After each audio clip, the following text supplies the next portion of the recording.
Bapak-bapak, ibu-ibu, saudara-saudara kaum muslimin rahimakumullah. Dunia ini penuh dengan berbagai macam kesibukan.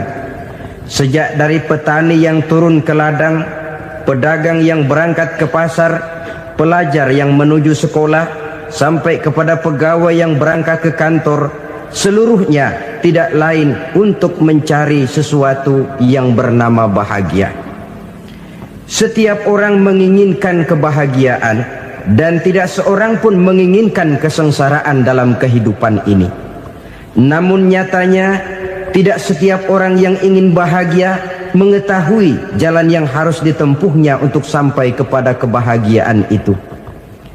Maka pada kesempatan pertemuan kali ini, saya ingin menyampaikan sebuah hadis dari junjungan kita baginda Nabi besar Muhammad sallallahu alaihi wasallam yang termuat dalam kitab Mukhtarul Ahadits An-Nabawiyah, di mana beliau bersabda, arba'un min sa'adatil mar'i.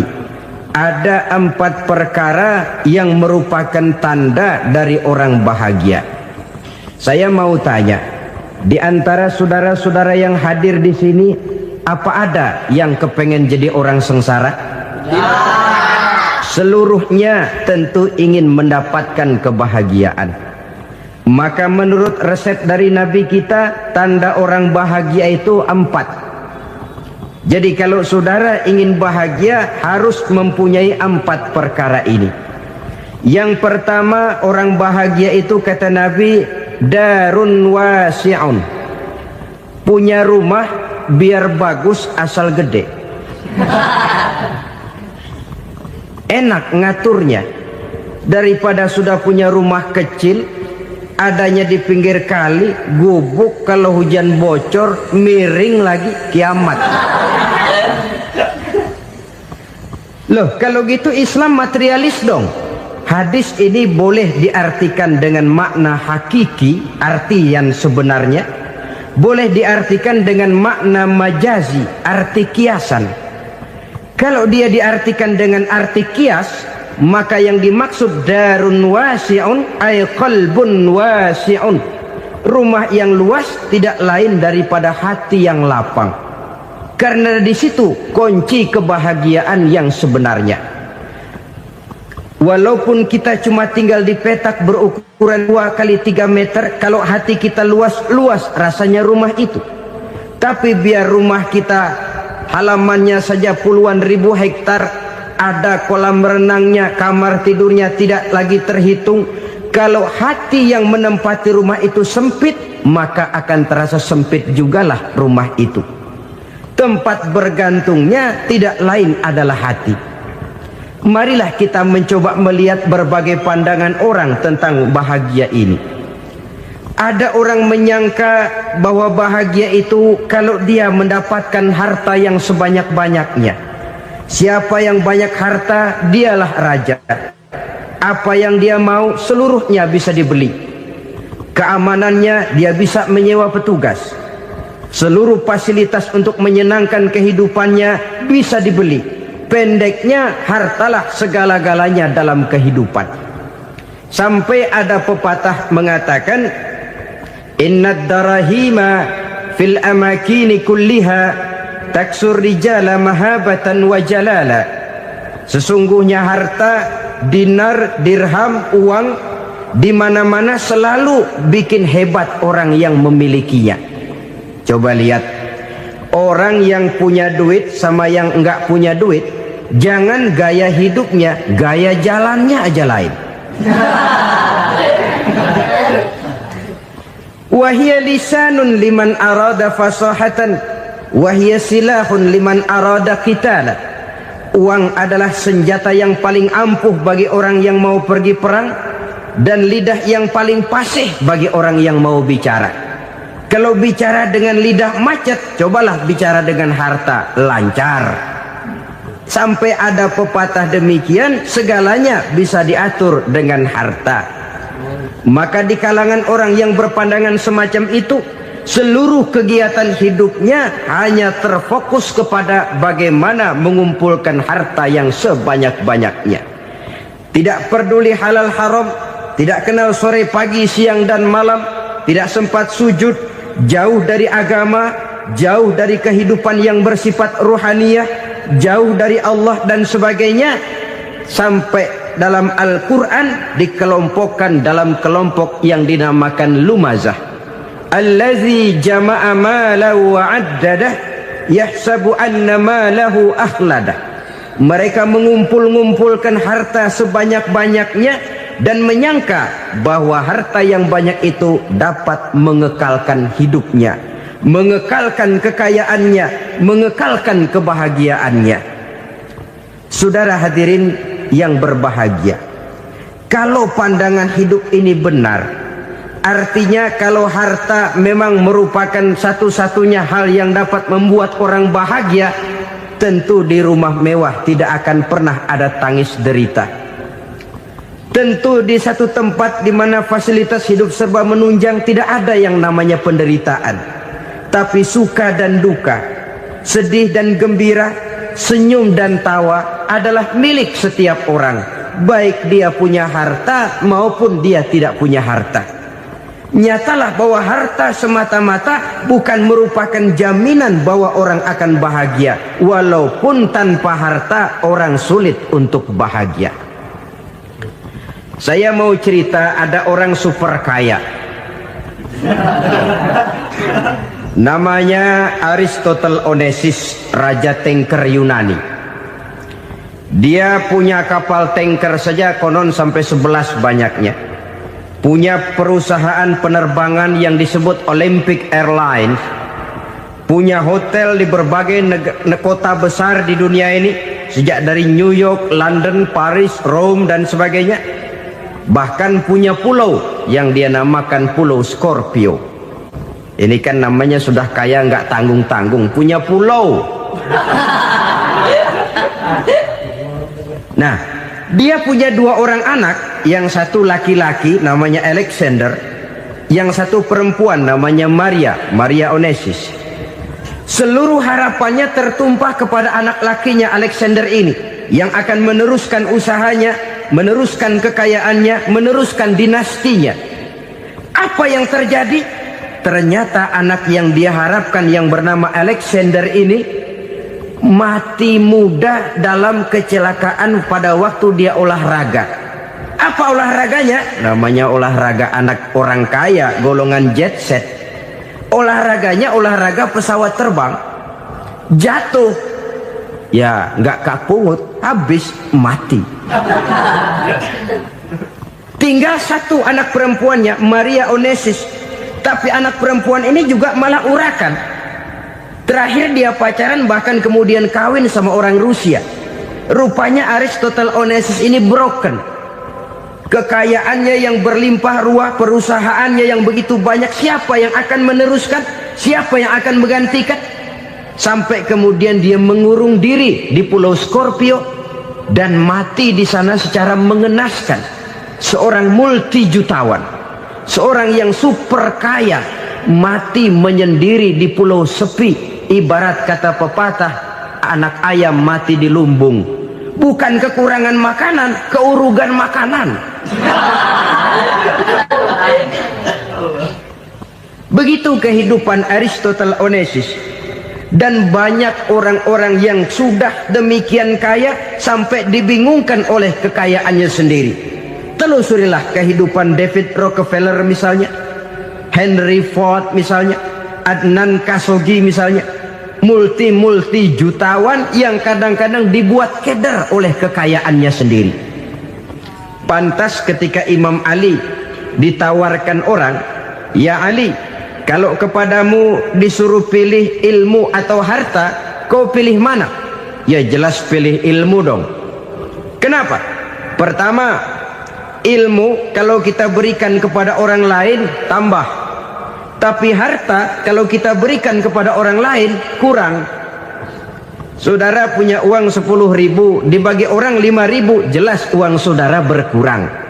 Tapi saudara punya ilmu, diberikan kepada orang lain bisa, saudara pun makin mantap. Tidak lantas jadi bodoh karena ngajarin orang. Saudara bisa Fatihah lalu mengajarkan orang Fatihah. Orang bisa, saudara pun makin hafal. Tidak lantas setelah diajarin orang ilmunya hilang. Begitu datang dia minta orang, tolong ajarin saya Fatihah. Udah habis, nggak ada.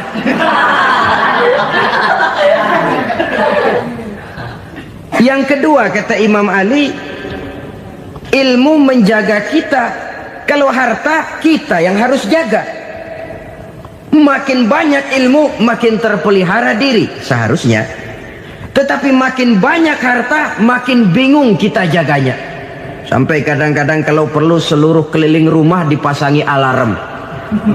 Belum cukup disewakan anjing besar-besar, pasang di depan pintu, awas anjing galak. Masih belum cukup juga, cari centeng tukang-tukang kepruk jaga rumah. Masih terasa belum aman, padahal rumahnya dikelilingi tembok besar. Di balik tembok ada pintu-pintunya tebal. Di balik pintu itu terbuka masuk kamar, kamar pun ada pintunya, pintunya pun kuat. Masuk ke dalam kamar ada lemari, lemarinya pun pintunya kuat, dikunci, kuncinya pun kuat. Tapi terhadap seluruhnya yang timbul cuma sekedar was-was saja. Kesimpulannya sekali lagi, tanpa harta orang memang sulit untuk bahagia. Tapi harta semata-mata tidak merupakan jaminan orang akan bahagia. Dengan hati yang luas, itu modal utama untuk mencapai kebahagiaan hidup. Orang yang hatinya luas, saudara-saudara, punya hati yang lapang, melihat kenyataan hidup ini, dia bersyukur senantiasa kepada Allah. Lantas tidak timbul hasud dan iri hatinya. Oleh karena itu jiwanya selalu lapang. Kalau tidak, cupik hati namanya, dangkal pandangan, tidak senang melihat orang lain dapat nikmat, dan itu sering dijadikan contoh. Kalau orang yang lapang dada, dia lihat tetangganya beli TV baru, dia berkata, alhamdulillah ya, tetangga kita beli TV, mudah-mudahan kita bisa ikut nonton. Lapang dadanya. Tapi orang yang sempit hati, lihat tetangga beli televisi, meriang. Enggak diapa-apain, meriang. Besoknya dengar tetangga beli motor, makin sakit, ke rumah sakit. Lalu di rumah sakit dengar tetangganya beli mobil, mati. Disiksa oleh perasaannya sendiri.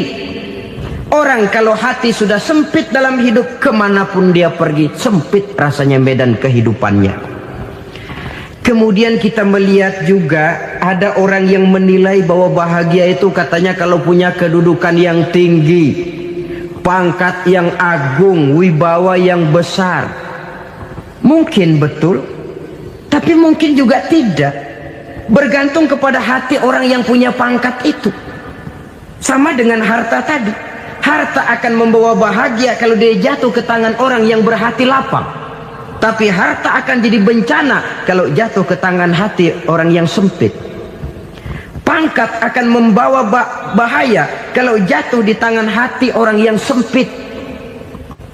Lebih dari itu, kenyataan mengajarkan kepada kita bahwa ternyata pangkat dan jabatan tidak selamanya memberikan kebahagiaan dalam kehidupan. Bahkan resikonya kelewat besar. Beberapa bukti kita bisa ambil dari para pemimpin dunia yang menjadi korban lantaran pangkat dan jabatan yang disandangnya.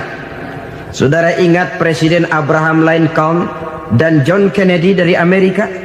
Dibunuh orang. Park Chung-hee dari Korea Selatan, Ziaur Rahman dari Bangladesh, Anwar Sadat dari Mesir, terakhir Indira Gandhi dari India, menjadi korban dari pangkat dan jabatan yang disandangnya dari orang-orang yang tidak senang dia memegang jabatan itu. Dia akan mudah mengundang bencana. Sehingga pantas kalau seorang presiden terkemuka Amerika, Harry Truman namanya, dia mengatakan jabatan presiden itu, kata dia, seperti orang nunggang macan, naik macan. Harus kita taiki, kalau enggak dia bakal nerekam kita, ngeri katanya. Adapun orang yang hatinya lapang, Kalau dia menerima pangkat dan jabatan, dianggapnya itu satu kesempatan untuk berbuat baik. Tapi orang yang berhati sempit, menerima pangkat dan jabatan, bukan kadang-kadang menerima, malah berusaha setengah mati mencapai dengan segala cara. Kalau perlu jilat atas, jilat atas. Jadi golongan sumuhun dawuh. Jadi kelompok kulon nuwun, yes sir, yang kerjanya cuma oke bos. Kalau perlu jilat atas, jilat atas. Kalau perlu injak yang bawah, injak yang bawah. Perlu sikut kiri kanan, sikut kiri kanan. Yang penting pangkat dapat, jabatan dapat. Orang yang semacam ini, kalau sudah mempunyai pangkat dan jabatan, biasanya dia tidak menganggap itu sebagai amanah, tidak menganggap sebagai kesempatan berbuat baik, tapi malah kesempatan untuk memperturutkan hawa nafsunya yang dilatar belakangi oleh kesempitan hatinya tadi. Apalagi kalau orang memperoleh pangkat karena banyak mengeluarkan uang, seakan-akan pangkat dan jabatan itu sekarang macam proyek pakai tender. Siapa yang berani bayar segini naik, nggak berani minggir. Padahal logikanya, kalau orang mencapai satu jabatan karena banyak mengeluarkan uang, hampir bisa dipastikan bahwa setelah jabatan itu dia pegang, langkah pertama yang akan dilakukannya ialah berusaha bagaimana uang yang dia keluarkan supaya kembali. Ya paling kurang pulang modal dulu dong. Soal mikirin rakyat soal nanti, tapi ini modal harus pulang. Itu celakanya kalau orang memperoleh pangkat dan jabatan cuma karena banyak mengeluarkan uang. Jarang orang yang mempunyai keyakinan dan pandangan bahwa pangkat dan jabatan merupakan amanah. Jadi sekali lagi, pangkat dan jabatan mungkin saja membawa kebahagiaan kalau jatuh ke tangan orang yang berhati lapang. Tapi bisa jadi bencana kalau dia jatuh ke tangan orang yang mempunyai hati yang sempit. Dan lagi-lagi stresnya hati yang lapang. Lalu sebagian orang, saudara, ada yang berpandangan katanya bahagia itu kalau jadi orang terkenal, mempunyai popularitas, menjadi idola di kalangan remaja, di kalangan orang tua, di segala lapisan masyarakat. Padahal makin populer orang, makin terikat dia.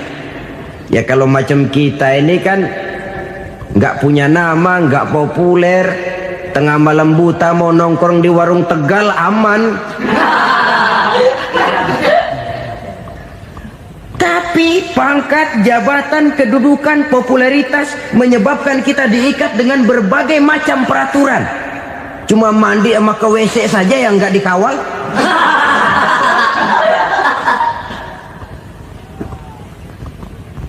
Benarkah popularitas, ketenaran membawa kebahagiaan? Mungkin, ya, tapi mungkin juga tidak. Kenapa? Banyak orang-orang populer yang mengakhiri hidupnya secara tragis. Kita ambil beberapa nama. Di Amerika tahun 60-an ada bintang seksi paling terkenal yang dijuluki sex bomb, bom seksi. Sampai sekarang jadi legenda, namanya Marilyn Monroe. Singkatan dobelnya itu inisialnya MM, Marilyn Monroe. Terkenal top sampai dia mati tahun 62, namanya sekarang masih saja dibicarakan orang. Kenapa dia bunuh diri? Tidak punya hartakah dia? Banyak. Kurang populerkah dia? Seluruh dunia mengenalnya. Sejak rakyat kecil sampai pejabat tinggi dia punya hubungan. Kenapa? Jenuh. Dia terlahir dalam keadaan yatim. Setelah itu tidak lama dia berangkat remaja, ibunya meninggal, pindah dari wanita asuh ke wanita asuh sampai 12 orang ibu angkatnya. Dan kekecewaan yang paling parah, setiap laki-laki yang dekat dengannya hanya seperti kapal berlabuh. datang dan pergi silih berganti, padahal dia merindukan seseorang yang bisa melindungi hidupnya. Dia rindukan itu dan dia tidak pernah menemukan. Itu yang akhirnya menyebabkan dia minum pil tidur kelewat dosis, minum obat tidur kebanyakan, ya tidur terus sampai sekarang.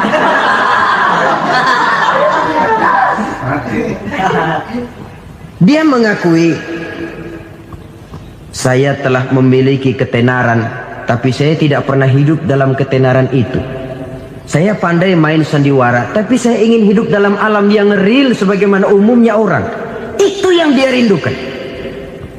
Menyusul jejak yang namanya Marilyn Monroe ini, Billie Holiday, saudara kenal tentu, di rumah sakit dirawat. Dia juga minum obat overdosis, mati lagi. Jimi Hendrix minum obat tidur overdosis kelewat batas, mati lagi. Lalu yang menghanyutkan diri di danau, Janis Joplin dan Brian Jones. Ini orang-orang populer, orang-orang terkemuka yang mengakhiri hidup secara tragis, bukan karena tidak terkenal, mungkin karena sudah saking terkenalnya. Contoh paling belakangan, Bruce Lee. Wah, ini tukang-tukang keprok tentu kenal siapa dia. Sampai sekarang pun tabir kematiannya masih merupakan misteri. Dan yang masih hidup juga menunjukkan gejala yang aneh. Michael Jackson, rumahnya di Beverly Hills itu dijaga sedemikian rupa, dan dia selalu curiga kepada setiap makanan harus steril, bersih dari segala macam kimia. Kemana dia pergi, itu tukang-tukang keprok sudah selalu menjaga dan mengawal, dan dia seakan takut menunjukkan mukanya yang asli. Hingga kalau tampil ke tengah di luar show, dia kadang memakai pakaian yang tidak menunjukkan dia yang sebenarnya, takut dikenali orang. Ternyata popularitas sering jadi momok yang meracuni kehidupan manusia. Oleh karena itu, benarlah junjungan kita pada saat beliau mengajarkan orang akan bahagia kalau dia mempunyai hati yang lapang. Nah, sekarang masalahnya untuk mendapatkan hati yang lapang, caranya bagaimana? Kita kembali kepada konsep Quran. Allah mengajarkan, ala inna bidzikrillahi tatmainnul qulub. Ketahuilah bahwa dengan banyak mengingat Allah, hati akan tenang, jiwa akan lapang. Dengan kata lain, dekat dengan agama, merasakan kehadiran Allah dekat dalam hidup. Itu muara pertama untuk mencapai hati yang lapang. Ala inna bizikrillahi tatmainnul qulub. Jangan macam orang sekarang ingin mendapatkan ketenangan lalu tapak di puncak gunung, di gua-gua, di tempat sepi. Iyalah kalau nggak ada ular. Kalau tergigit ular berbisa, ketenangan belum, mati jelas itu. Islam positif untuk mendapatkan ketenangan. Ala inna bizikrillahi tatmainnul qulubi. Bahwa ketahuilah bahwa dengan banyak mengingat Allah, hati akan tenang, jiwa akan lapang, nuansa pikiran akan luas. Karena yang namanya bahagia ada dimanapun manusia berada. Di kampung ada bahagia, di kota ada bahagia, di ngarai, di lembah, di gunung, di hutan, di lautan, di angkasa luar, dimanapun bahagia itu ada kalau kita bermodalkan hati yang lapang ini. Dan hati akan lapang kalau kita dekat dengan agama. Dekat dengan harta buat sementara hati mungkin tenang, tapi ketenangan yang relatif dan temporer. Apalagi orang tiap kali tambah harta, tiap kali tambah rencana. Itu wajar. Mungkin sebelumnya saudara berpikir, kalau punya duit 5.000 enak nih. Begitu punya duit 5.000, aduh sayang kalau 10.000 aja. Tiap kali tambah harta, tiap kali lain rencana. Makin banyak rencana, makin menjauhkan kita dari yang namanya ketenangan. Padahal ketenangan merupakan unsur utama untuk mencapai bahagia. dan ketenangan itu bermuara dalam hati manusia.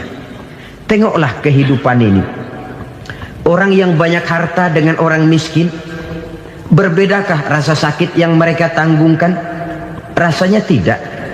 Walaupun si kaya tidur di kasur empuk berselimutkan sutra mahal, sementara si miskin meringkuk di balai bambu yang keras dan kasar.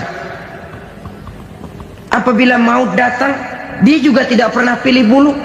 Maut datang menjemput si kaya di singgasana keemasannya, dikelilingi oleh para pengasuh, dayang dan inang serta para pengawal.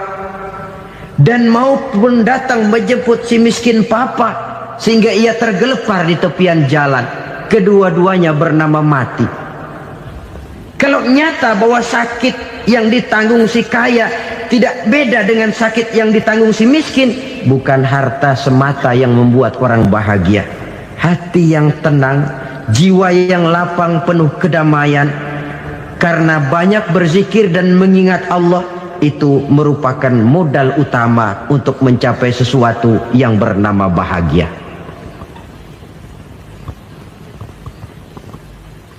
Saudara hadirin yang saya hormati, inilah yang pertama dari 4 ciri yang digambarkan oleh Nabi tentang tanda-tanda orang bahagia.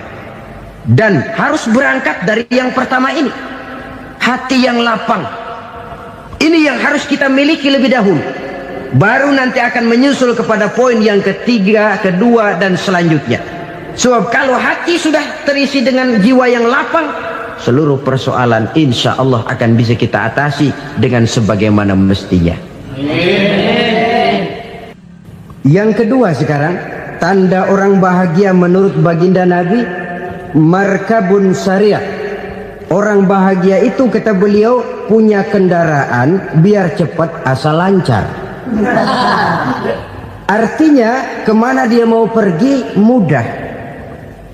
Apa maksud hadis ini? Kalau kita kaji lebih dalam, kendaraan itu kan alat transportasi. Transportasi tidak lain adalah usaha memudahkan komunikasi. Pindah dari situ kepada teori bahwa manusia adalah zon political, makhluk bermasyarakat yang tidak bisa memenuhi kebutuhan hidupnya secara sendirian. Kita memerlukan keberadaan orang lain dalam kehidupan ini.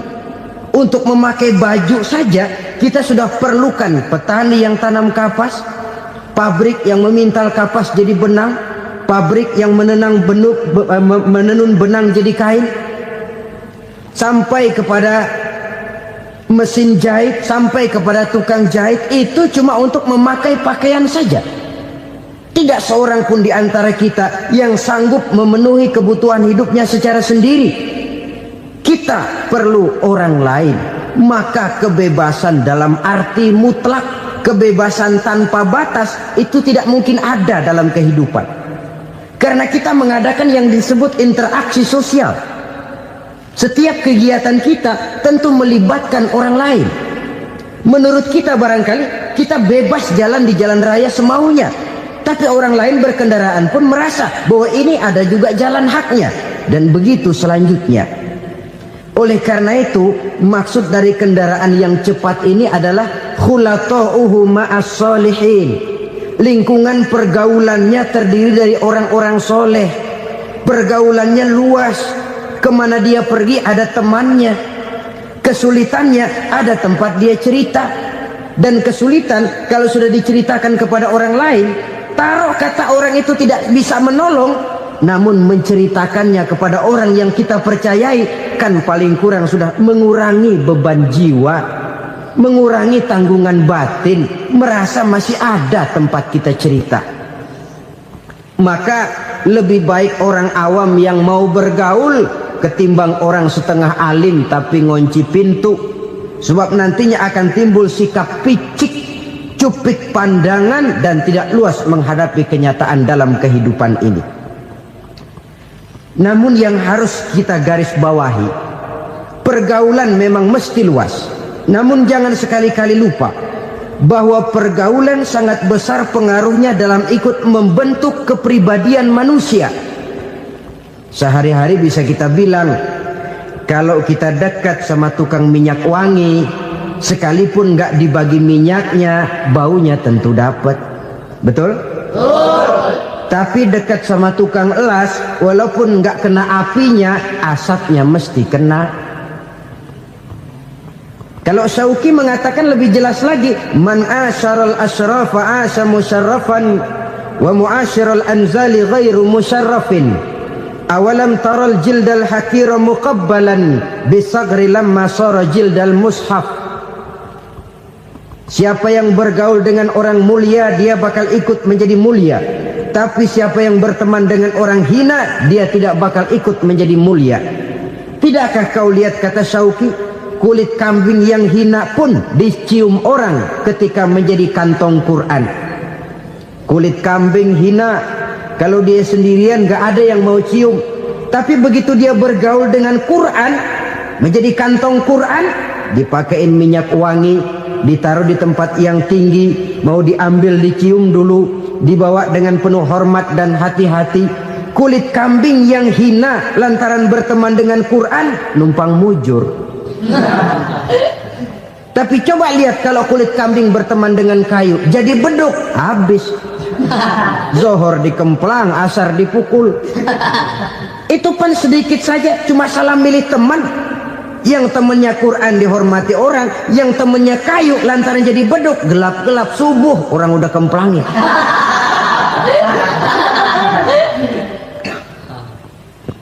Maka terutama kepada adik-adik remaja yang masih mencari identitas diri, yang ibarat kaset masih kaset kosong, mudah diisi oleh apapun, pandai-pandailah memilih teman dalam bergaul. Karena banyak orang yang tadinya baik-baik, ketika terseret dalam pergaulan dengan orang yang tidak baik, kebaikannya menjadi lentur dan luntur. Tapi berapa banyak bajingan-bajingan tengik, orang-orang yang berlumur noda dan dosa, tiap hari melakukan maksiat, namun bergaul dengan orang yang baik-baik, pada akhirnya sedikit demi sedikit beringsut dan berangsur dia terbiasa mengikuti kebaikan-kebaikan. Saya tekankan ini kepada remaja karena mereka masih mencari identitas diri. Apa yang mereka lihat mereka mau, apa yang mereka dengar mereka ingin tahu. Coba lihat kehidupan remaja. Pulang nonton film Rambo, pengen jadi Rambo, gagah, maunya belekai melulu. Pulang nonton film Superman, pengen bisa terbang. Pulang nonton India, nyanyi melulu. Wajar, mereka masih mencari identitas diri. Saya ini sebenarnya siapa? Lingkungan, pergaulan akan membentuk itu. Karena itu pandai-pandailah bergaul, karena ia sangat besar pengaruhnya dalam ikut membentuk kepribadian manusia. Apalagi sifat yang jelek lebih cepat menularnya ketimbang sifat yang baik. Sifat yang baik, watak yang soleh itu lambat sekali untuk menular. Tapi yang tidak baik, kan prosesnya mah kalau remaja biasanya mula-mula dengar. Karena dengar lalu pengen tahu. Karena pengen tahu lalu ngeliatin. Begitu ngeliatin kan pengen nyobain. Setelah nyobain ketagihan. Nah, ini prosesnya. Yang namanya ganja, morfin, narkotik, awalnya kan begitu. Mula-mula dengar, katanya kalau sudah fly to the sky, sudah melayang ke langit, katanya disitulah puncak kebahagiaan. Mulanya cuma dengar. Karena dengar pengen tahu. Karena pengen tahu lalu ngeliat, kumpul sama orang yang suka ngeganja. Setelah ngeliat, nah pengen ngerasain. Begitu ngerasain enak juga, ketagihan. Kalau sudah ketagihan jadi penyakit kronis, bisa merembet kepada yang lain. Iya, kalau orang tuanya mampu untuk beli morfin, beli ganja. Kalau tidak kan pikirannya ngayap, jemuran siapa ya gue sabet. Timbullah perbuatan-perbuatan negatif yang bermula dari salah pergaulan. Apalagi buat adik-adik remaja yang tinggal di kota-kota besar, yang pengaruh budaya, pengaruh kesenian, pengaruh struktur kehidupan yang nampak makin individualistis, di mana persaingan tajam, tensi ekonomi tinggi, orang mudah mengalami stres. Pandai-pandailah dalam bergaul, sekali lagi, karena ia sangat besar pengaruhnya dalam ikut membentuk kepribadian manusia. Orang bahagia punya kendaraan yang cepat, artinya punya pergaulan yang luas, dan lingkungan pergaulannya terdiri dari orang-orang yang soleh. Kemana dia pergi, ada teman. Kesulitannya, ada tempat dia cerita. Tapi kalau sudah menyendiri, hidup sendiri, kesulitan dipikiri sendiri, bisa mati belum waktunya. Tidak ada tempat berbagi rasa, tidak ada tempat bercerita, tidak ada tempat mengurangi beban dalam kehidupan. Pantas betul kalau Islam sangat menggalakkan dan menganjurkan orang kalau sudah sampai waktunya itu untuk melangsungkan nikah. Kata Nabi, ya ma'syaras syabab man istata'a minkumul ba'at falyatazawwaj. Hai para pemuda, kalau sudah mampu memberi nafkah, kawinlah, nikahlah kamu. Kenapa? Sudah ada teman hidup, tempat berbagi rasa. Kesulitan kalau ada tempat cerita akan lebih ringan ketimbang kita telan sendiri, walaupun bobot kesulitannya sama beratnya. Saudara-saudara kaum muslimin rahimakumullah, inilah ciri yang kedua, punya kendaraan biar cepat asal lancar. Kemana kita mau pergi gampang. Dengan kata lain, setelah hati yang luas, pergaulan yang luas. Dua. Yang ketiga sekarang, tanda orang bahagia itu menurut Nabi, misbahun mudhi'un, punya lampu yang terang. Oh, itu enggak problem. Sekarang sudah zamannya listrik masuk desa, Pak. Lampu sudah terang semua. Betul, kalau itu yang dimaksud. Tapi tidak cuma itu. Karena lampu yang dimaksud di sini, lampu yang akan menerangi seluruh perjalanan hidup. Dan perjalanan hidup itu sudah dimulai sejak kita terlahir ke alam ini, sampai masuk ke alam barzah, kumpul di padang mahsyar, sampai ke akhirat. Lampu yang menerangi itu yang diperlukan. Kalau lampu, katakanlah yang paling top sekarang kan lampu jenis Mercury. Taruhlah itu di rumah kita, dia cuma menerangi rumah kita, menerangi hati pun tidak sanggup. Bila kita masuk ke alam barzah, alam kubur, sanggupkah si Mercury yang begitu terang menerangi alam barzah kita? Tidak sanggup lagi. Sanggupkah lampu yang ratusan watt, bahkan puluhan ribu watt menerangi kehidupan di padang mahsyar? Tidak akan sanggup lagi. Kalau demikian, yang dimaksud lampu yang terang di sini apa? Tidak lain amal soleh, kebajikan yang kita lakukan dalam hidup. Itu yang akan jadi lampu penerang.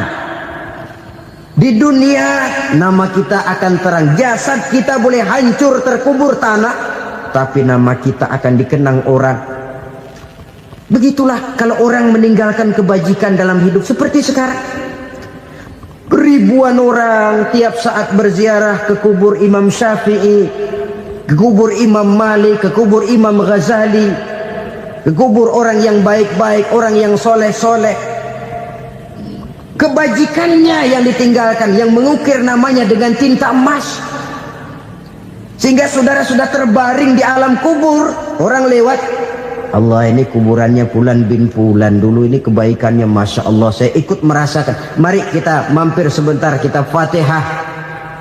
Mohon disampaikan Allah pahalanya kepada almarhum. Al-Fatihah. Itu kalau orang baik-baik. Lalu saudara tanya, Pak, orang mati dikirimin Fatihah apa nyampe pahalanya? Saya jawab, kalau saudara nggak percaya, mati dulu dah. Nanti saya Fatihain, tungguin di sana. Umpama nggak sampai, balik lagi kemari. Sekarang ini kan maunya otak-otakan saja. Kalau nggak masuk otak, nggak percaya. Padahal alam gaib itu nggak bisa diotak-otakin. Sama saja dengan saudara pernah dengar cerita kapal Tampo Mas tenggelam tak? Pernah nggak? Di mana? Di Laut Masalembo. Begitu ke Tampo Mas tenggelam, ratusan penumpang itu terjun ke laut, dipermainkan gelombang, berjuang menghadapi maut itu. Orang lagi timbul tenggelam di lautan, dihantam ombak, kita tengokin pakai helikopter. Pak, lagi timbul tenggelam ya? Iya, tolongin. Jangan khawatir Pak, nih saya kirim intan Pak, harganya 10 juta. Kira-kira orang yang timbul tenggelam di laut seneng nggak? Tidak. Kan mahal toh intan 10 juta. Kenapa dia nggak senang? Karena intan 10 juta dalam kondisi seperti itu tidak sanggup menyelamatkan dia. Dia akan girang kalau dikirimin ban mobil bekas, dikirimin papan terentang atau bambu. Intan yang 10 juta dia nggak girang, ban mobil bekas yang 1000 perak tuh pegang, itu yang dia girang betul. Inilah sebabnya Nabi berkata, mal mayyitu fi qabrihi illa kal ghariqil mutaghawwis. Orang yang meninggal di alam kuburnya seperti orang timbul tenggelam di lautan. Yantaziru da'watan min ahli, menunggu doa dari keluarganya yang masih hidup. Duh, bapak saya sudah meninggal, saya sayang benar sama dia. Kirimin kulkas ke kuburannya Itu sama saja dengan tadi orang tenggelam di lautan dikirimi intan yang harganya 10 juta, tidak sampai. Begitulah kalau kebajikan yang kita tinggalkan dalam hidup, sudah mati pun kubur kita masih diziarahi orang. Tapi kalau jahat yang kita tinggalkan, boro-boro lah orang mau doa lewat dekat kuburan kita juga serem. Tuh bajingan dulu mati dipendem di situ tuh. Jangan lewat situ, ntar kesurupan, jangan. Lewat saja orang ngeri. Konon lagi membacakan Fatihah dan mengirimkan doa. Hidup pada hakikatnya adalah kesempatan untuk berbuat baik. Maka sekali kesempatan itu diberikan, manfaatkan dengan sebaiknya. Sebab kesempatan kedua tidak akan pernah ada. Kesempatan berbuat baik di sini, di akhirat sudah pembalasan namanya. Sekali kesempatan itu dicabut, dia tidak akan pernah dikembalikan lagi. Kata Iqbal, hidup tidak mundur ke belakang, Bung. Berhenti diinjak orang, mundur hancur. Tidak ada kata mundur dalam hidup ini. Berhenti diinjak orang, mundur kecebur. Tidak ada kata lain, harus maju dalam kehidupan dalam artian yang positif. Hidup adalah kesempatan untuk mengumpulkan kebajikan yang sebanyak-banyaknya. Di situ nilai daripada manusia. Sekarang ini memang nggak kelihatan kok, orang yang banyak pahala sama yang banyak dosa nggak kelihatan kok. Barangkali kalau habis bikin dosa palanya pada benjol, mungkin orang takut sama dosa. Tapi sekarang sama saja, orang yang banyak dosa dengan yang nggak banyak dosa jalan bareng dari belakang, sama, nggak kelihatan beda. Tapi ada waktunya di mana pahala memegang peranan, di mana dosa diperlihatkan. Sama saja kalau kita bawa mobil siang, lampu kan nggak begitu berfungsi. Apa lalu bilang, alah ini lampu berat-beratin, copot-copotin aja dah. Tidak perlu begitu. Kenapa? Pada suatu saat malam senja akan datang. Bila matahari terbenam, senja pun datang, gelap mulai merayap, disitulah baru terasa perlunya lampu. Pahala begitu. Sekarang orang yang nggak ada pahalanya nggak kelihatan dalam kehidupan. Tapi pada suatu saat senja kehidupan akan datang. Ajal merenggut nyawa, malam merayap, dan hidup mulai diliputi kegelapan di alam barzakh. Dikala itu kalau nggak punya lampu, alangkah malangnya kita. Sebab amal yang baik, kata Nabi, di alam barzakh itu akan diciptakan menjadi perempuan yang cantik menemani kita. Amal yang jahat akan menjadi orang yang paling jelek nemenin kita. Sudah di tempat gelap yang nemenin jelek.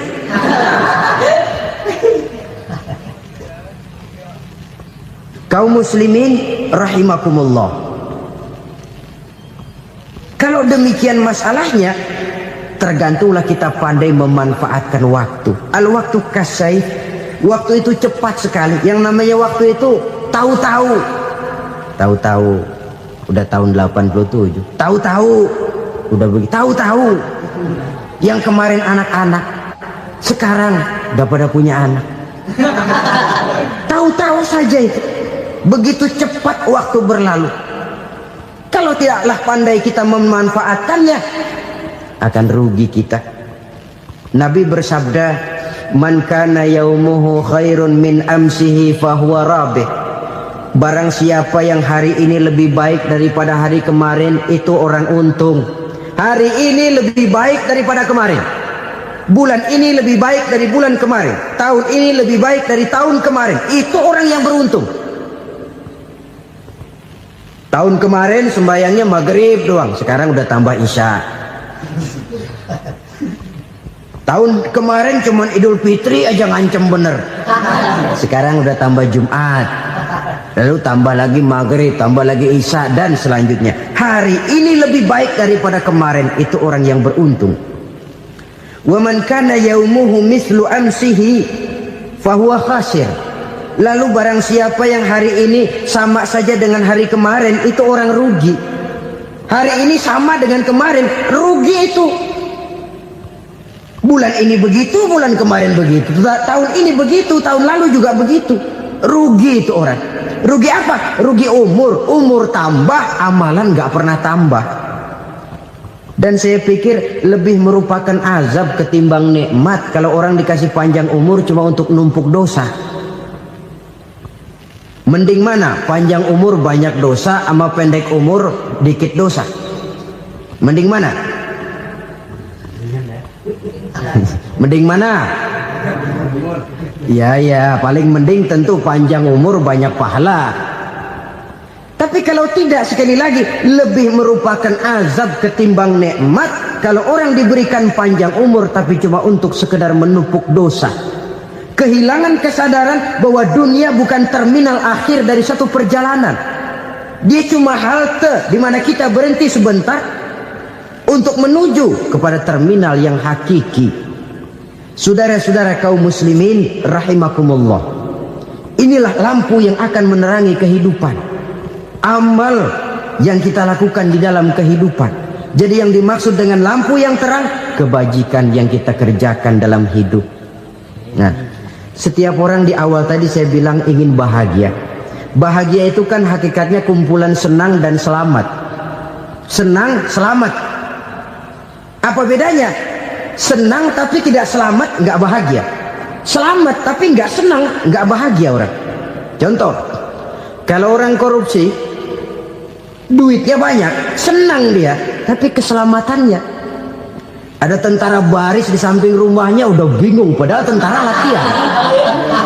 Tentara cuma latihan, dia bingung.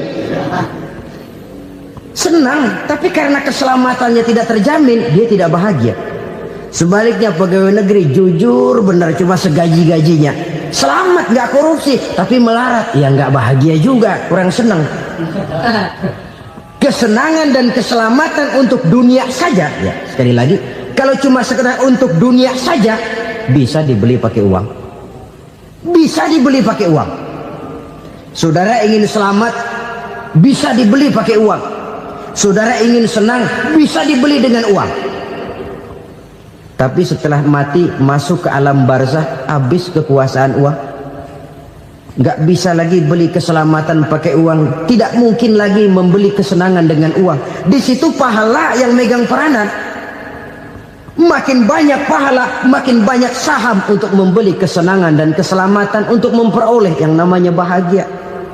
Dan jangan lupa loh, di alam barzah kita nggak sebentar, menunggu datangnya kiamat. Loh iya, kalau kita begitu dikuburin terus kiamat datang, untung. Tapi kalau masih harus 1000, 2000, puluhan ribu tahun yang akan datang, dalam satu penantian yang begitu lama, tanpa saham untuk memperoleh kebahagiaan, satu kemalangan yang tidak ada pernah putus-putusnya. Janganlah tergelincir oleh kebahagiaan sebentar yang menipu dengan mengorbankan kebahagiaan hakiki yang berjangka panjang. Apa artinya senyum sejenak kalau harus ditebus dengan tangis seumur hidup? Biarlah kita minum jamu, pahit memang, getir memang, tapi kan besok badan sehat.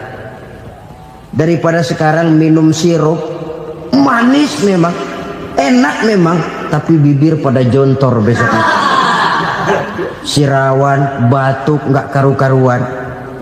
Banyak orang tertipu oleh kesenangan yang sebentar, Padahal laisa kullu ma yalma'u zahaban. Belum tentu semua yang berkilat itu emas. Belum tentu semua yang gemerlap itu intan. Karena itu marilah manfaatkan kesempatan yang diberikan Allah ini untuk mengumpulkan kebajikan yang sebanyak-banyaknya. Yang terakhir sekarang, yang keempat, tanda orang bahagia kata Nabi. Zaujatun salihah. Orang bahagia itu tanda yang keempat kata Nabi, punya istri biar cakep asal taat. Sudah surga itu sudah. Cakep taat. Istri kayak gitu, kalau belum mati jangan dikuburin dulu. Sudah cakep taat lagi.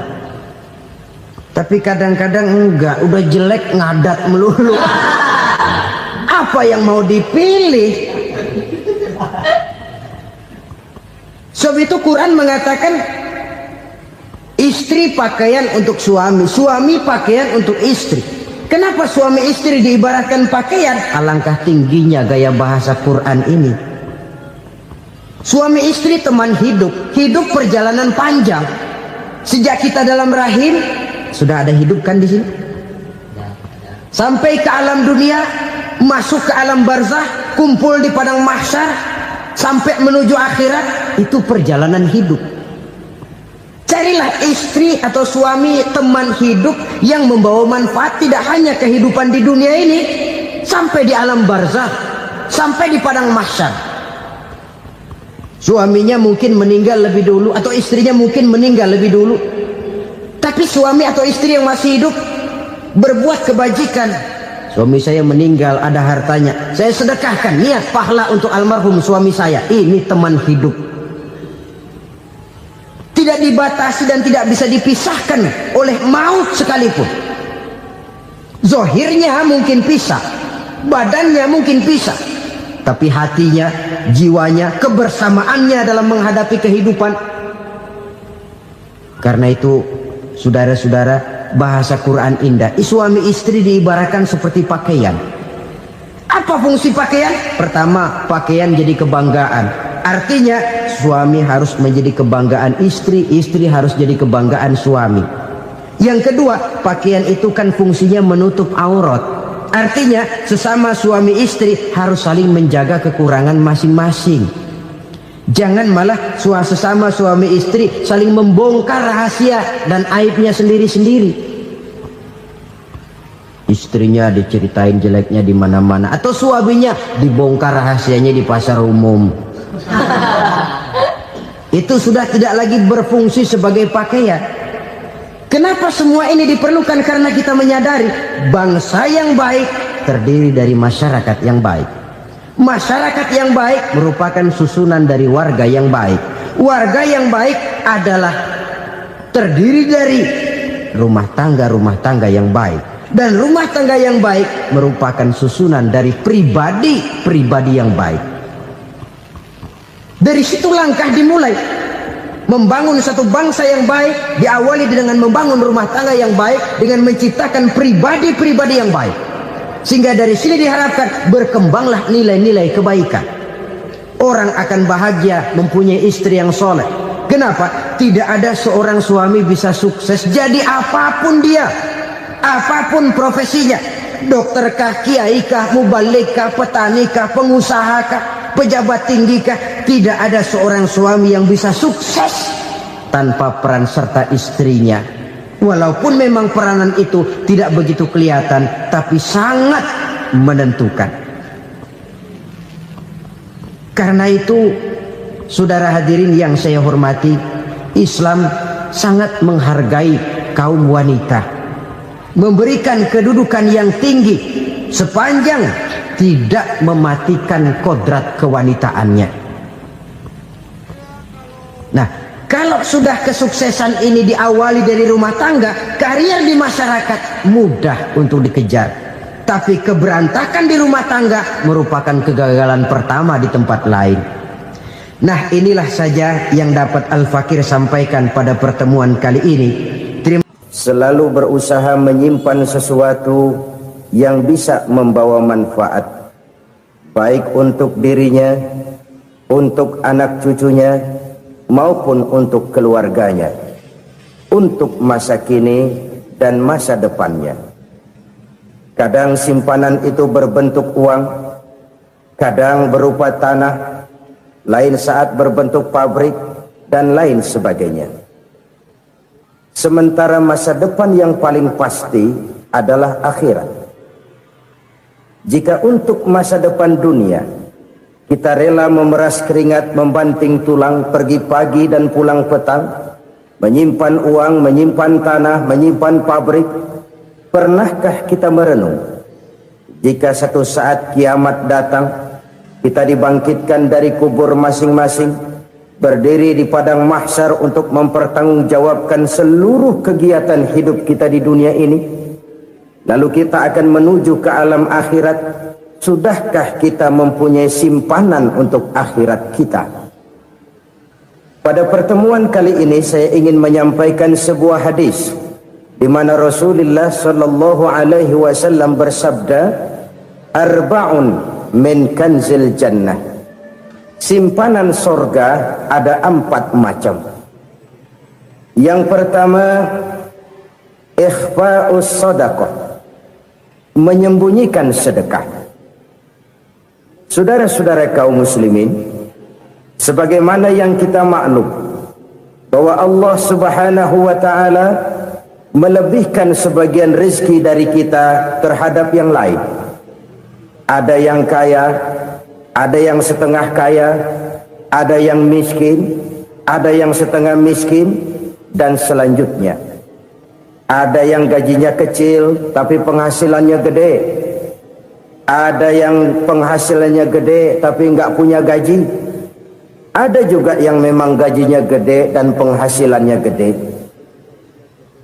Kelebihan rezeki merupakan sunnatullah dan tidak harus membuat kita merasa lebih dari yang lain. Bahkan sebaliknya, kelebihan itu harus membuat kita ringan tangan untuk menolong mereka yang memang memerlukan pertolongan. Kalau saudara diberikan ilmu, maka pertanyaan akhirat cuma satu: ilmumu kau amalkan untuk apa? Kalau saudara diberikan umur yang panjang, pengadilan akhirat juga bertanya satu: umurmu kau habiskan di mana? Tapi kalau saudara diberikan harta, pengadilan akhirat akan bertanya 2: hartamu kau dapat dari mana? Kau belanjakan kemana? Dari mananya ditanya dan kemananya juga ditanya. Oleh karena kita akan dimintakan pertanggungan jawab, maka amanah yang bernama harta ini harus kita gunakan dengan sebaik-baiknya. Ada penggunaan yang merupakan kewajiban, itu zakat namanya. Ada penggunaan yang sewaktu-waktu, itu infak namanya. Ada yang lebih sewaktu-waktu lagi, dan itu sedekah namanya. Zakat dia terikat oleh haul dan nisab, oleh putaran batas waktu dan ukuran dari harta itu sendiri. Sedangkan infak terikat oleh situasi dan kondisi perekonomian seseorang. Sedangkan sedekah tidak terikat dengan apapun. Dalam kondisi seperti apapun kita bisa melakukan sedekah dengan yang terkecil sekalipun. Sampai-sampai Rasulullah sallallahu alaihi wasallam mengajarkan, la tahkiranna minal ma'rufi syai'an walau an talqa akhaka biwajhin talik. Atau ada hadis, tabassumuka fi wajhi akhika laka shadaqah. Senyumanmu kepada temanmu adalah sedekah. Jadi untuk melakukan sedekah tidak harus dalam berbentuk uang. Dengan ilmu kita bisa sedekah, dengan tenaga kita bisa bersedekah, dengan pikiran kita bisa bersedekah, bahkan senyum kepada teman itu pun sedekah. Jadi kalau sedekah dengan uang memang belum punya uang, nyengir aja banyakin. Itu asal pada tempatnya, jangan lalu ketemu tiang listrik cengengesan. Tentu tidak pada tempatnya dan tidak wajar. Nah, sedekah yang paling dicintai Allah adalah sedekah yang disembunyikan. Artinya jauh dari sifat riya. Kan kadang-kadang ada orang Sedekah itu disebutkan namanya. Apa tidak bagus? Kalau memang niatnya ikhlas, ya bagus-bagus saja. Untuk memberikan sugesti kepada yang lain. Si Fulan bin Fulan nyumbang sekian, diumumkan. Boleh kalau niatnya untuk memberikan rangsangan kepada yang lain supaya dia menyumbang lebih besar dari orang tadi. Tapi kalau itu mendatangkan riya, maka sedekah yang paling dicintai Allah adalah sedekah yang disembunyikan. Tangan kiri saja tidak tahu apa yang diberikan oleh tangan kanan. Sedekah yang dilakukan dengan ikhlas akan merupakan perbendaharaan surga, tersembunyi dari pandangan orang lain, tidak seorang pun tahu. Karena memang sikap yang baik adalah melupakan kebaikan dan mengingat kesalahan. Itu salah satu ciri orang bahagia. Orang yang selalu mengingat kesalahannya dan berusaha melupakan segala kebaikannya. Kalau dia akan ada kebaikan, dia tidak bisa ikut, dia merasa rugi karena dia merasa belum pernah berbuat baik. Tapi kalau akan melakukan kesalahan baru, dia ingat kesalahan yang sudah-sudah, sehingga terhalang baginya untuk melakukan satu kesalahan baru. Demikianlah saudara-saudara, bahwa Allah melebihkan rizki sebagian kita dari yang lain, agar terjadi tolong-menolong dalam kehidupan ini. Jadi kesenjangan yang nature, kesenjangan yang alami, itu sunnatullah. Ada yang kaya, ada yang miskin, ada yang kelas menengah. Nah, kenapa lalu sekarang kita berusaha mengentaskan kemiskinan? Oleh karena adanya kesenjangan struktural. Kalau yang kaya bisa semakin kaya, kenapa yang miskin tidak bisa naik jadi ikut sedikit kaya? Sebab pada dasarnya Islam adalah agama yang sejak turunnya sudah berupaya memerangi kemiskinan. Bahkan dikatakan kemiskinan itu mendekatkan kepada kekufuran. Orang kalau miskin udah dekat banget sama kafir. Gampang menjadi kafir. Berapa banyak saudara-saudara kita yang oleh karena soal perut, oleh karena soal materi, terpaksa meninggalkan dan menanggalkan akidahnya. Menjual petunjuk yang diberikan Allah dengan kesenangan dunia yang cuma sebentar ini. Na'udzubillah, summa na'udzubillah. Jadi makin kita sembunyikan satu sedekah, semakin banyak perbendaharaan kita di surga. Sedekah yang paling dicintai Allah adalah sedekah yang disembunyikan.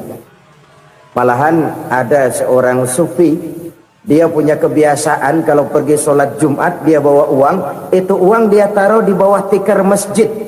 Dia niat sedekah kepada siapa saja yang nemuin itu duit. Maksudnya apa? Supaya yang nemuin nggak tahu siapa yang punya duit. Demikian dia saking ingin menyembunyikan sedekahnya. Karena sifat riya itu bisa memakan amal kita sendiri. Riya itu termasuk menyebut-nyebut kebaikan kita.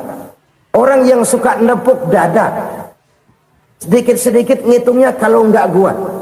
Tuh kalau nggak gua tuh yang belah situ, kalau nggak gua, iya kalau nggak lu kenapa emang? Orang yang suka menepuk jasa, tuh biasanya memang begitu saudara-saudara. Kalau perang lagi berkecamuk, orang nggak sempat ngaku jadi pahlawan. Tapi begitu perang selesai, yang kagak kenal bedil ngaku pahlawan, mas. Itu sesuatu yang biasa. Oleh karenanya, orang-orang yang ikhlas dalam bersedekah, disembunyikannya sedekah itu, Allah cinta betul. Malahan ada hadis memberikan jaminan, inna sedaqatal mar'il muslimi tazidu fil umri wa tadfa'u mitatas su'i. Sesungguhnya sedekahnya seorang mukmin tazidu fil umri, bisa menambah umur panjang. Wa tadfa'u mitatas su'i, dan menyelamatkan manusia dari mati secara su'ul khatimah. Jadi siapa yang kepengen panjang umur, banyaklah sedekah. Yang bosan hidup, pelit terus. Sedekah menambah panjang umur dan menyelamatkan manusia dari mati secara su'ul khatimah. Pak, katanya umur itu nggak bisa ditambah, nggak bisa dikurangin. Kapan? Kalau ajal sudah datang. Fa idza jaa ajaluhum la yastakhiruna sa'atan wa la yastakdimun. Kalau ajal datang tidak bisa dimajukan, tidak bisa dimundurkan. Itu kalau ajal sudah datang. Tidak bisa lagi umur ditambah dikurangi, sudah datang. Tapi kalau belum datang, itu kan haknya Allah. Mau ditambah, mau dikurangi, hak prerogatif Allah. Sebagai pencipta manusia, Allah maha kuasa dan maha mampu. Sedekah ini menambah panjang umur dan menyelamatkan manusia dari mati secara su'ul khatimah. Itu orang mati kan sama ya, kondisinya mati, nggak nafas. Tapi hakikat mati kan lain-lain. Ada yang mati itu husnul khatimah, baik akhirnya. Misalnya lagi ngaji mati, lagi sholat mati, lagi sedekah mati.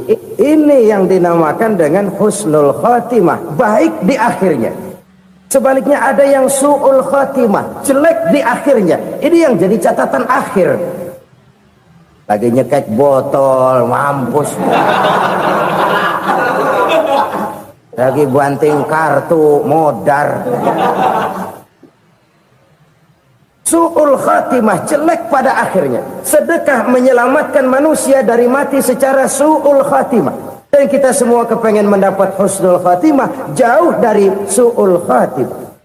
Oleh sebab itu yang bisa menyelamatkan kita dari penyakit itu antara lain adalah sedekah yang disembunyikan, yang dikerjakan dengan ikhlas karena Allah, tidak karena kepengen dipuji orang, tidak karena ingin dikatakan orang pemurah. Sebab orang dermawan itu orang yang memberi tanpa harus diminta. Kalau masih harus diminta, ya belum dermawan namanya, masih harus diminta. Kalau nggak diminta ya tulus, lolos, polos. Saudara-saudara kaum muslimin rahimakumullah, harta adalah amanat dan akan kita pertanggungjawabkan. Allah melebihkan rizki sebagian kita dari yang lain agar kita saling tolong menolong, bantu membantu. Nabi janjikan siapa yang meringankan beban saudaranya muslim di dunia, Allah akan meringankan bebannya di akhirat nanti. Sebuah jaminan dari baginda Nabi. Si orang yang kita bantu barangkali tidak bisa membalas, Allah yang akan membalas lewat jalan lain yang tidak pernah kita sangka-sangka. Ada orang tanya, Pak, ini ada orang nyumbang masjid sambil marah-marah, bagaimana? Saya bilang sumbangannya aja ambil, marahnya jangan. Marahnya jangan diambil, itu urusan dia. Saudara-saudara kaum muslimin rahimakumullah, umat Islam ini kan umat yang punya potensi besar. Kadang kita merenung, kenapa kadang-kadang pembangunan masjid kok lambat sekali? Kalau hotel hari ini peletakan pertama, bulan depan peresmian. Supermarket hari ini peletakan batu pertama, minggu depan peresmian. Tapi kalau sudah yang namanya masjid, kadang-kadang peletakan batu pertama sekaligus jadi batu terakhir. 3 tahun, 4 tahun, campur nebar jalak di jalanan, duit dijaring kayak ikan sepat. Apa tidak ada orang Islam yang kaya? Banyak. Apa tidak ada pengusaha muslim yang jadi konglomerat? Ada. Lalu yang belum banyak itu yang komit terhadap nilai-nilai agamanya. Akhirnya kita jatuh jadi umat yang lemah. Belum ada pengusaha konglomerat muslim buka pabrik supermi cap beduk misalnya umpamanya atau pabrik kecap cap sorban supaya identitas keislamannya sedikit kelihatan. Kita jatuh jadi umat yang lemah karena potensi tidak terinventarisir dengan baik.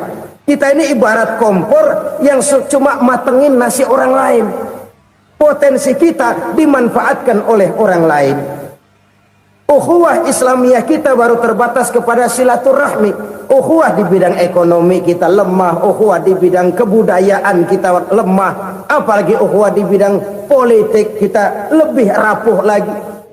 Padahal ukhuwah itu adalah totalitas kehidupan manusia, menyangkut ipolek sosbud, memerlukan nilai-nilai ukhuwah. Jadi oleh karena itu mari kita menyadari di dalam harta kita, walaupun kita yang cari, pergi pagi, pulang sore, peras keringat, banting tulang, di sana ada harta anak yatim. Di sana ada hak masjid. Di sana ada hak pesantren. Di sana ada hak jihad. Berbahagialah seseorang apabila dia oleh Allah dijadikan keran. Keran itu menyimpan air, tapi tidak untuk dirinya, tapi disalurkannya kepada mereka yang memang memerlukannya. Saudara-saudara kaum muslimin rahimakumullah, ini yang pertama. Jadi perbendaharaan surga adalah menyembunyikan sedekah. Orang lain nggak tahu, kita pun nggak pernah ngitung-ngitung. Kita anggap lewat begitu saja, padahal itu deposit akhirat. Satu. Yang kedua, perbendaharaan surga itu apa? Wa kitmanul musibah, menyembunyikan kesulitan. Kadang orang takut menghadapi kesulitan, tapi makin kita merenung, hidup ini kan sebenarnya urusan. Takut sama urusan, ya jangan hidup. Tandanya orang hidup itu kalau punya urusan. Urusan melupakan problem. Problem sering menimbulkan kesulitan.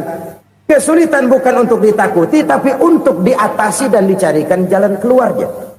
Siapa sih orangnya yang nggak pernah sulit-sulit? Makin tinggi status sosialnya, makin gede urusannya. Makin tinggi kualitas imannya, makin berat tingkat kesulitannya. Cuma memang yang namanya enak itu seperti pelangi. Biang lala itu nggak pernah di atas kepala kita, di atas kepala orang melulu. Lo sih enak lo, kata kita. Dia juga bilang, yang enak kan lo. Pelangi itu nggak pernah di atas kepala kita. Kata tukang beca, aduh enak ya naik Mercy. Kata tukang beca, apa yang di dalam mobil Mercy? Aduh enak bener tukang beca, di jok ngeringkuk ngorok pulas bener. Saya kamar pakai AC sejuk, tempat tidur sutra empuk, alga spring bed, kulak kulik nggak bisa pulas kalau belum minum Valium, belum tidur. Enak bener tukang beca, di jok ngorok nggak tahu wetan kulon. Si tukang beca bilang yang di Mercy enak, yang di Mercy bilang tukang beca enak. Inilah enak, nggak pernah di atas kepala kita, di atas kepala orang lain melulu enak itu. Nah saudara-saudara, yang merupakan perbendaharaan surga itu orang yang bisa menyembunyikan kesulitan, baik pribadi ataupun rumah tangga. Nih terutama rumah tangga yang jadi soalnya. Kadang-kadang kita ini kalau senang, sebaliknya kalau senang kita diam, kalem aja, cuek. Banyak banget duit kita bawaan, diam aja udah. Malah ketemu orang takut. Tapi begitu susah, sekampung tahu. Padahal Nabi mengajarkan perbendaharaan surga itu menyembunyikan musibah, menyembunyikan kesulitan. Kalau enak, cerita sama orang-orang. Kalau nggak enak, rasain sendiri, tekan sendiri, atasin sendiri. Kita kan sebaliknya, senang kita diam, asal lagi susah, paling tidak kita nyari teman buat cerita kesusahan. Siapa orangnya yang nggak pernah susah? Cuma soalnya bagaimana kita mengatasi kesusahan itu sendiri. Begitu juga misalnya kalau orang sudah berumah tangga, itu orang tuanya harus menjadi tempat dia cerita yang enak-enak saja. Yang nggak enak rasain berdua, selesaikan berdua, atasin berdua. Jangan dibalik. Asal senang diam, giliran susah saja. Maknya laporan. Terbalik. Bisa menjaga security informasi. Maka nama bayam keluar diem, malah seluitan. Enak amat lo makan daging ayam. Security informasi. Saudara-saudara kaum muslimin rahimakumullah, ujian yang terberat itu yang pernah diberikan kepada para nabi, para rasul, para aulia, para ulama. Makin tinggi keimanan, makin berat bentuk kesulitan. Ayo saya kemukakan satu contoh saja. Ada seorang nabi yang kaya, nabi kaya, namanya Nabi Ayub. Iblis kalau orang begini kan keki, ibadahnya rajin, kaya. Nih yang kayak begini susah digodain. Kalau ibadahnya rajin, miskin, kali bisa disogok. Sini imannya mantap, ibadahnya rajin, kaya, nabi lagi. Oh, tapi namanya iblis nggak kurang akal, laporan. Tuhan, kenapa Les? Ya ini bahasa saya, bahasa Qur'annya sih nggak gitu. Itu hambamu yang namanya Ayub, dia rajin ibadah cuma karena dikasih kaya aja. Coba kasih miskin dia, berhenti dia sembahyang. Ah, kamu bisa aja. Saya tahu Ayub itu hambaku yang ikhlas. Saya buktiin Tuhan, silahkan. Dibuktiin lah, iblis turun ke alam ini. Yang mula-mula dia lakukan, dia rusak sawah ladang Nabi Ayub. Dia binasakan binatang ternak Nabi Ayub. Sehingga dalam waktu singkat, jatuhlah Nabi Ayub dari orang paling kaya, jadi orang paling miskin. Beliau masih ibadah di mihrab dalam masjid. Datang iblis. Saudara Ayub, ya, lagi ngapain? Ibadah. Nyembah Allah, nyembah Allah. Oh, percuma. Kenapa? Tuhan yang ente sembah nih, dia udah bikin miskin ente. Sawah ladang ente hancur lebur, binatang ternak binasa. Sekarang ente jadi orang paling miskin. Ngapain nyembah Tuhan kayak begitu? Tekor. Udah berhenti dah ibadah, berhenti ibadah. Ini iblis sama Tuhan laporannya lain, yang dikerjakan kepada Nabi Ayub juga lain. Benar begitu iblis, kata Nabi Ayub. Iya, sawah ladang saya habis, buras. Binatang ternak saya binasa, binasa. Saya miskin, bangpak. Apa jawab Nabi Ayub? Bukan innalillahi, ini hebat. Alhamdulillahillazi a'tani wa akhadha minni. Segala puji bagi Allah yang telah memberikan harta kepada saya dan sekarang mengambilnya lagi. Alhamdulillah. Allah yang ngasih, Allah yang ambil. Itu mah urusan Allah. Iblis cuman ibadah jalan terus, sujud lagi Nabi Ayub. Iblis seleher gondok banget. Dasar Nabi nggak mempan dia apa-apain. Miskin malah alhamdulillah. Allah yang ngasih, Allah yang ambil. Jadi kalau kita tidak komit, kita tidak terikat kepada kaya, miskin, senang, susah, apa yang bisa bikin kita susah? Jadikan kekayaan, kemiskinan, jadikan senang susah sebagai anak buah yang bisa kita atur. Jangan kekayaan ngatur kita, jangan kemiskinan ngatur kita. Kita yang harus mengatur mereka. Senang susah, kaya, miskin, bahagia, sengsara, jadikan itu anak buah yang bisa kita atur. Kalau sekarang kita kaya, lain saat boleh jadi kita miskin, semiskin-miskinnya. Allah yang ngasih, Allah yang ambil. Tenaga mana yang bisa menghalangi? Ibadah jalan terus. Iblis makin gondok. Dasar Nabi loh. Akhirnya apa? Nabi Ayub dikerjain, diberikan penyakit. Demikian fatal penyakitnya. Bayangin, udah miskin sakit. Masya Allah. Miskin sakit. Sakitnya nggak lama, kira-kira 16 tahun.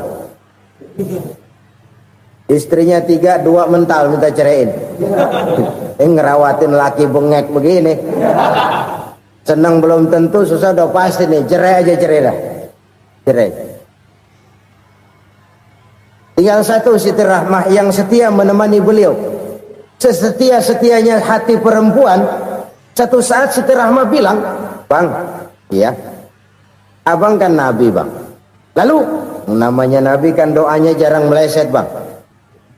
Maksud kamu minta kenapa sih sama Tuhan biar abang sembuh baik dah, Bang?" Siti Rahmah, iya. Saya sakit berapa tahun sih dah? 16 tahun, Bang.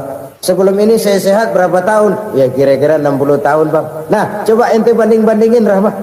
Saya dikasih sehat 60 tahun, dikasih sakit 16 tahun. Sudah nggak sabar mau doa kepada Allah minta sembuh. Saya malu kepada Allah. Diuji dengan yang luar biasa seperti ini, tidak mengganggu stabilitas kehambaannya. Dia tetap menghamba kepada Allah Subhanahu wa ta'ala.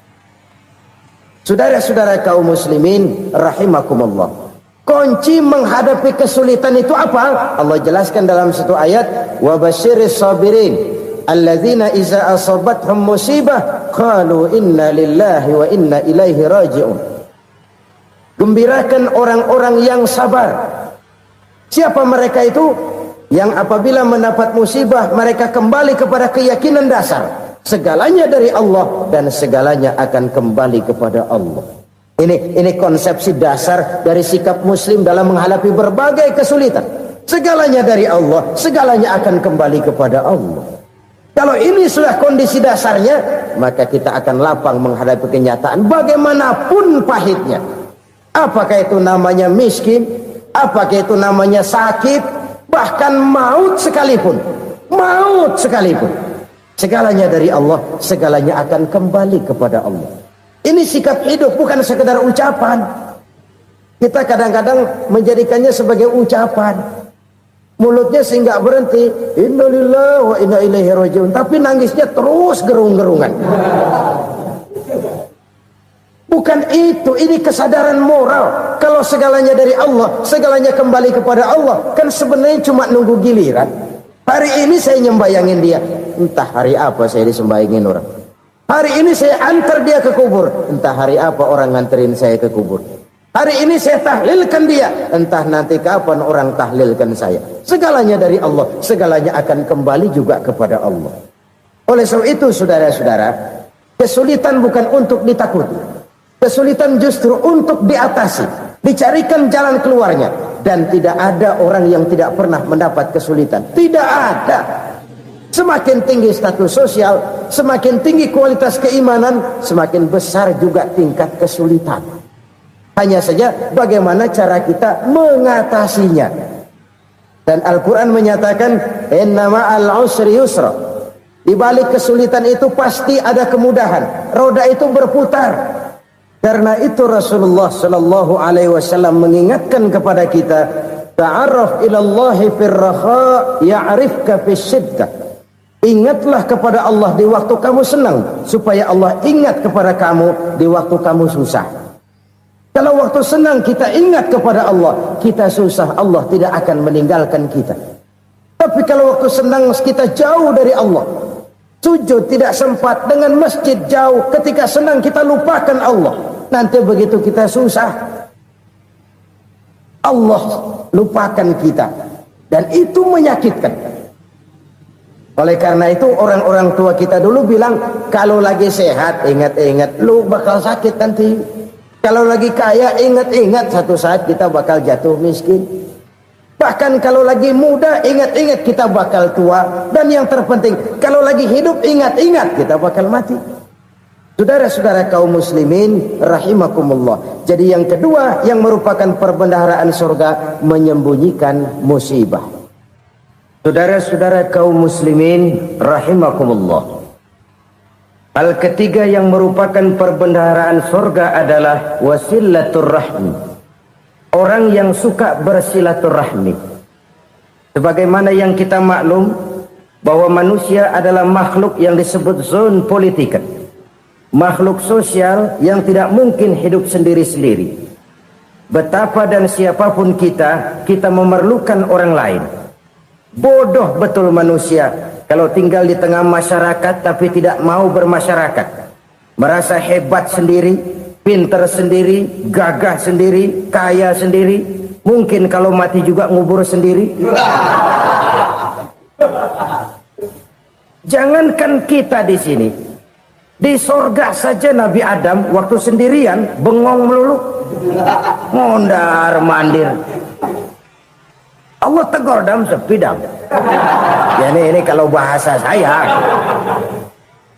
Iya Tuhan sepi ini nggak ada coret-corekan pisan ini. Diciptakan Siti Hawa baru anteng Nabi Adam. Itu di sorga.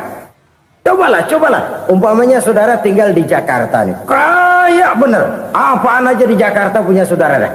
Jembatan Semanggi ambil. Monas buntel bawa pulang. Hotel-hotel ambil semua. Cuman tinggal di Jakarta sendirian, apa enaknya? Betapa dan siapapun kita perlu orang lain. Tidak ada seorang pun yang bisa memenuhi kebutuhan hidupnya secara sendiri-sendiri. Nah, Islam telah menyelamatkan manusia dari ras diskriminasi. Mengikat manusia dengan persaudaraan yang berlandaskan kepada akidah. Karena itu dianjurkan bersilaturahmi. Bahkan Nabi menyatakan, man arada ayyubsata lahu fi rizqihi wa yunsa'a fi atharihi falyasil rahimah.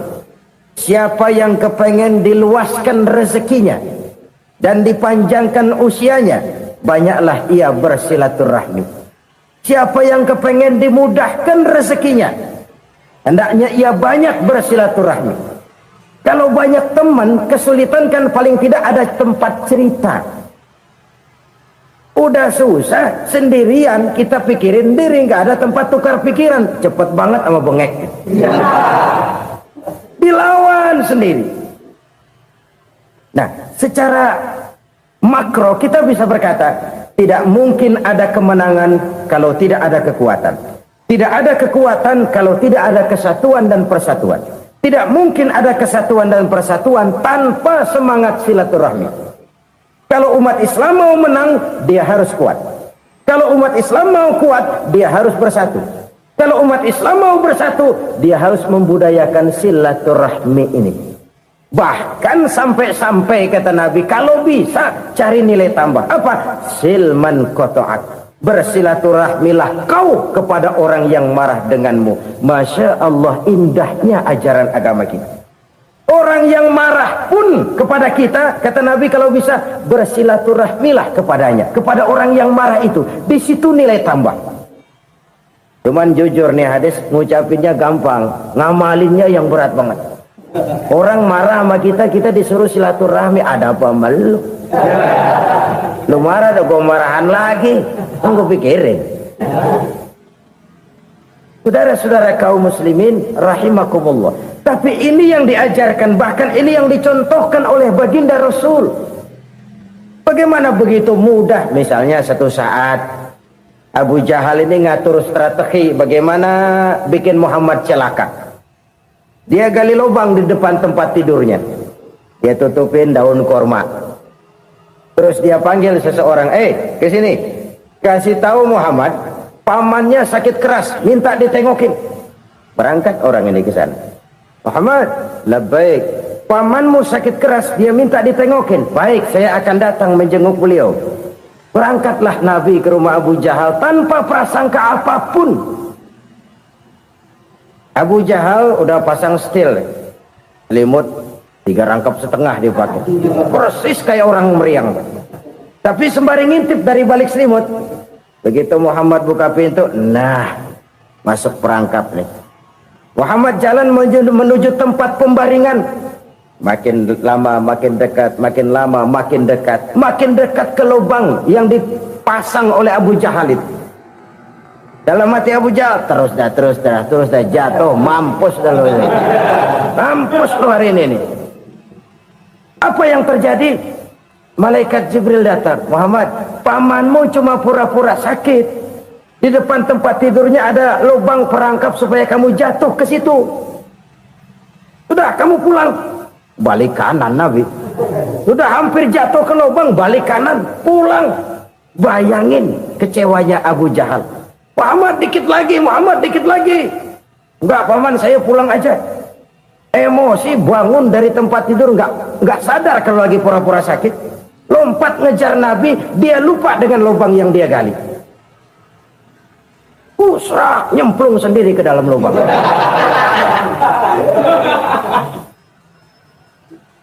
Nabi terus berlalu. Ini terjadi keanehan. Jatuh ke lubang yang dia gali itu sebenarnya nggak terlalu dalam ya, antara 3-4 meteran lah. Tolong, saya jatuh ke lubang ini. Datanglah pelayan-pelayannya itu. Angkat saya dari sini. Oh, yang ngulurin tambang. Satu gulung, belum juga nyampe itu tambang. Kurang, beli lagi ke warung. Sambung, ulur lagi, nggak juga bisa sampai. Wah, ini kerjaan Muhammad ini. Tolong, siapa salah seorang kamu ke rumah Muhammad, kasih tahu encangnya kecebur. Minta ditolongin. Sampaikan kepada Rasul. Kenapa? Pamanmu jatuh ke lubang, Muhammad minta tolong diangkatin. Tambang udah nyambung-nyambung nggak nyampe juga. Ya, nanti saya datang, saya tolong. Coba. Nyata-nyata orang berniat jahat mau mencelakakan dia. Datang dia menolong. Ini yang disebut air tuba dibalas air susu ya ini. Bukan sebaliknya. Air tuba dibalas air susu. Paman, kecebur ya? Iya Muhammad, tolong ini. Pegang tangan saya. Nabi ulurkan tangannya. Nyampe. Dipegang oleh Abu Jahal. Diangkat ke atas. Sampai atas. Apa kata Abu Jahal? Sihirmu memang hebat Muhammad. Udah ditolongin dikata sihir. Ya enak kita kemplang kan itu orang begitu. Urusan apa? Tapi inilah akhlak. Kalau bisa kamu bersilaturahmilah dengan orang yang marah kepadamu sekalipun. Orang marah kita tetap baik. So, kalau kita berbuat baik sama orang yang memang baik, rasanya sih biasa-biasa aja. Orang baik kita baik lagi, ya draw aja, belum ada nilai tambah di situ. Baru ada nilai tambah kalau kita bisa berbuat baik kepada orang yang nyakitin kita. Itu namanya kita setingkat di atas dia. Dia sakitin kita, kita berbuat baik sama dia. Dia pelit sama kita, kita baik sama dia. Dia marahin kita, kita deketin dia. Di situ kita punya nilai tambah. Jadi siapa yang ingin diluaskan rezekinya kata Nabi dan dipanjangkan umurnya, hendaklah ia banyak-banyak bersilaturahmi. Sederhana sebenarnya silaturahmi.